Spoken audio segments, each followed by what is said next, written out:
Hello, everybody. Welcome back. Another Jank Pack Thursday is upon us. It is the final Jank Pack Thursday for January 2025. This month has come and gone pretty fast, actually. We have 71 entries living upon the wheel. Last week was, God, I just blanked. Oh, the International Motorsports Hall of Fame cards coming from Milo. Let us see what in the world. I think I shuffled, but we're going to shuffle again. We have coming up this week and our history little factoid. January the 30th, the year 1920, Jujiro Matsuda, and I do apologize for mispronunciation, forms a company called Toyo Cork Kogyo in Hiroshima, Japan, a business that made cork, oddly enough. A little over a decade later, 1931, they made their first automobile and then changed the name of the company to what we now know it today as Mazda. And coming up, what do we have? It's going to be a hunka burning Elvis. And now, thank you FTP by the way for the pulls. And now, I am going to make a note to actually make an Elvis joke or seven this time. Stay tuned because we'll be over at the table in a minute. Hello, everybody. Over at the table we are. We're going hunting for the pack of Elvis cards. Now, it begs the question: would multiple Elvises be called Elvi? These are the questions that kept me out of the really good schools. Elvis! Oh. All right, Elvis. See, I did make... How many do we got here? We got 12, so we're going to need 2 of them, and then 1 for the shout-out. Like last time, there were so many jokes. So many jokes I could have possibly made. I made precisely 0 of them, but I figured it out this time. So let us take a look. We've got the Elvis Collection, Series 2, the cards of his life. 12 cards per pack. Elvis and Elvis Presley. Okay, what do we got here? Special offer, the Quotable Elvis card set. Get this limited edition 25 card set. Ba-da-doo-doo-doo. So this is 1992 by the River Group. All right. Ladies and gentlemen, let's get in and see just what kind of Elvis we're going to be dealing with. Because we love Elvis. When you talk about entertainer, he was one of them. So we got 12. Let's get in. A little bit of a bend, but could be worse. No stickage. Beautiful black and white shot of Elvis.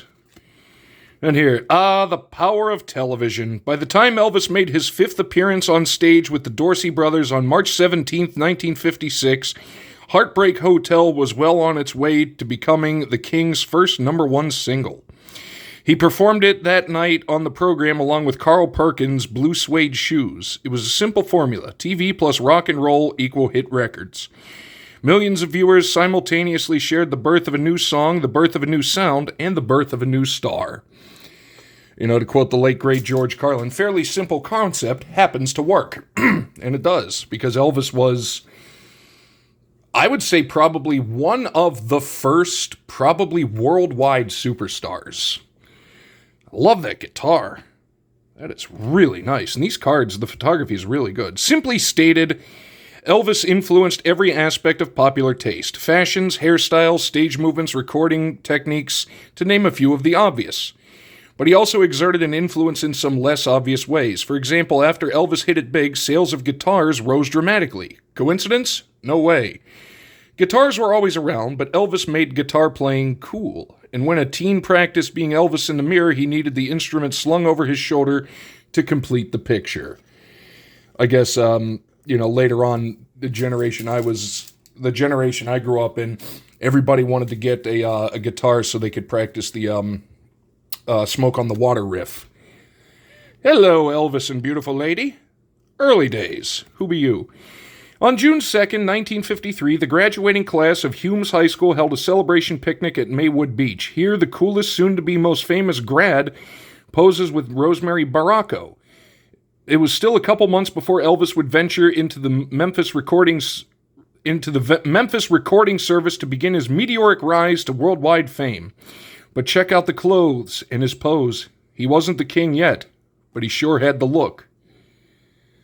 I don't know, the clothes weren't that far off.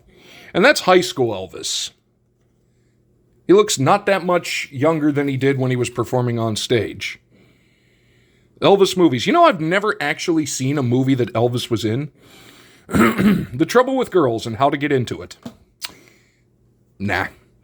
Elvis was an avid football fan and frequent player, so he probably felt right at home when his character Walter Hale had to don a football uniform and play a game in The Trouble with Girls and How to Get Into It. And although Elvis's movie fans were more accustomed to his playing the field than playing on the field, that's a pun, and making and receiving passes of another kind, it gets better. They all agreed that Walter Hale was a role Elvis tackled brilliantly. Like I say, I've never seen any Elvis movie. I know he had quite a few. We got 2 more on that one.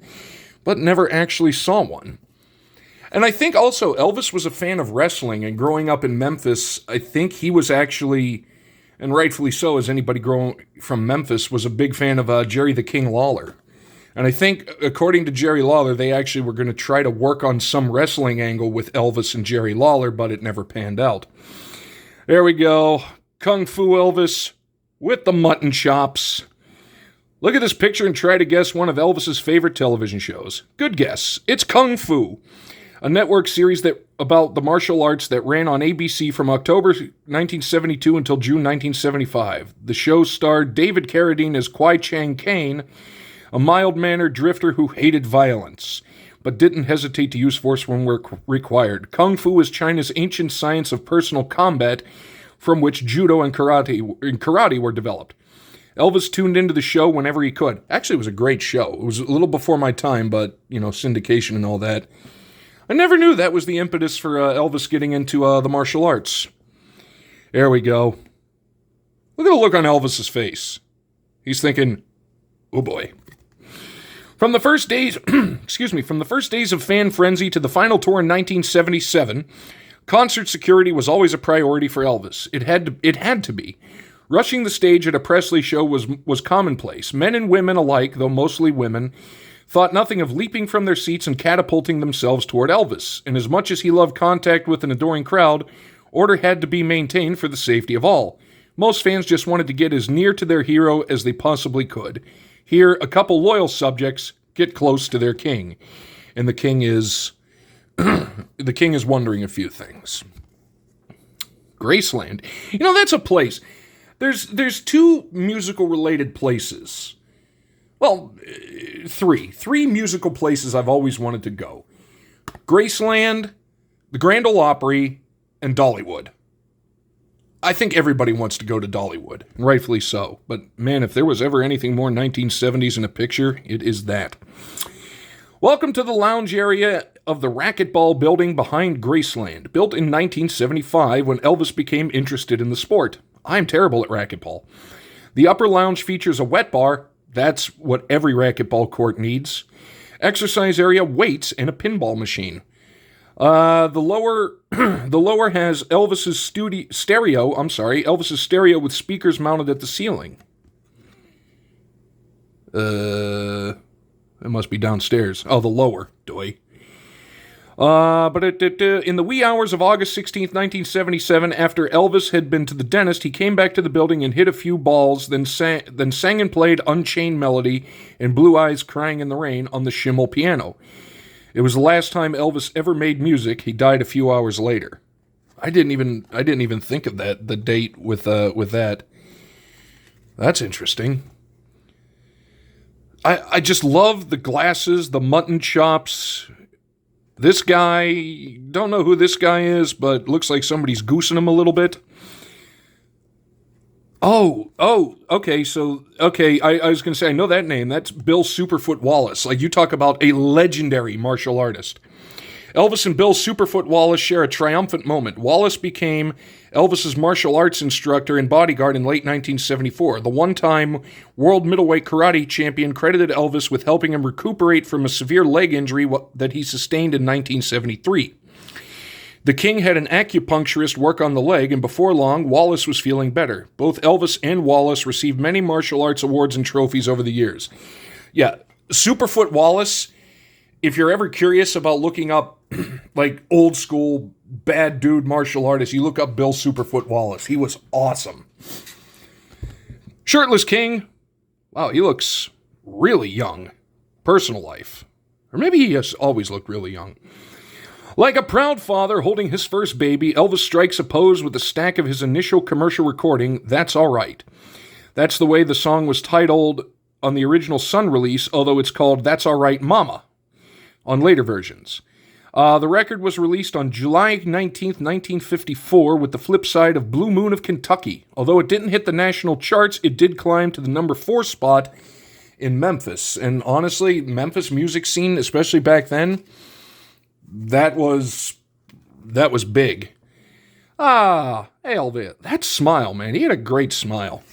Oops. Induction day. Elvis showed up in a jacket that he'd worn on the Ed Sullivan Show, and he had a terrific attitude about being drafted. Oh, that's right, he was drafted. I'm kind of proud of it. It's a duty I've got to fill, and I'm going to do it. The King received no special treatment. He was given the same instructions as every other recruit. My induction notice says for me to leave my car at home. Transportation will be provided. They tell me just to bring a razor, toothbrush, toothpaste, a comb, and enough money to hold me 2 weeks. And that's what it is. I don't know much about his military service. I don't know how long he was in. I don't think he did any combat, I think, because he's freaking Elvis. But still, that's something interesting. And now that I think about it, I really don't know a whole lot about Elvis outside of the music. That may have to change. Did we see this one before? Looks familiar. Yep, we did see this one before. This was the first one we saw. Come on, River Group. And our final one, Elvis looks like he's about to yell at his kids to quit touching the thermostat. Anybody that grew up in my era knows exactly what I'm talking about. Stay Away Joe. Stay Away Joe was Elvis's 26th film. I didn't know he made that many. I could only think of like 3. Blue Hawaii, the football one, and now this one. So I got 3. Released less than 4 months after Clambake and just 3 months before Speedway. Good God.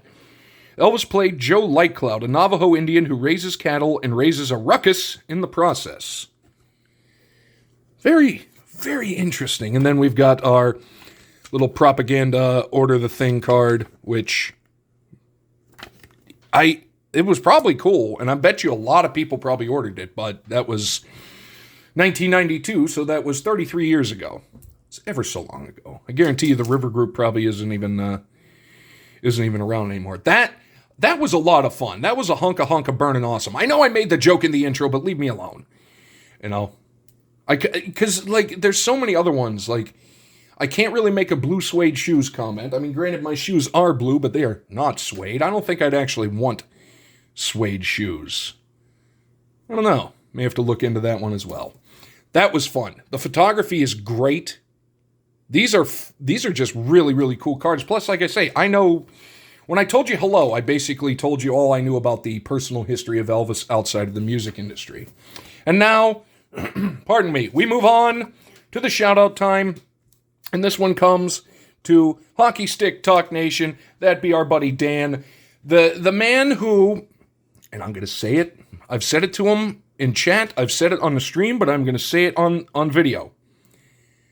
Has anybody ever seen Dan and Sami Zayn in the same place at the same time? Every time I talk to Dan, wrestling's not on TV. Just saying. Either way, Dan, you know I had to, buddy.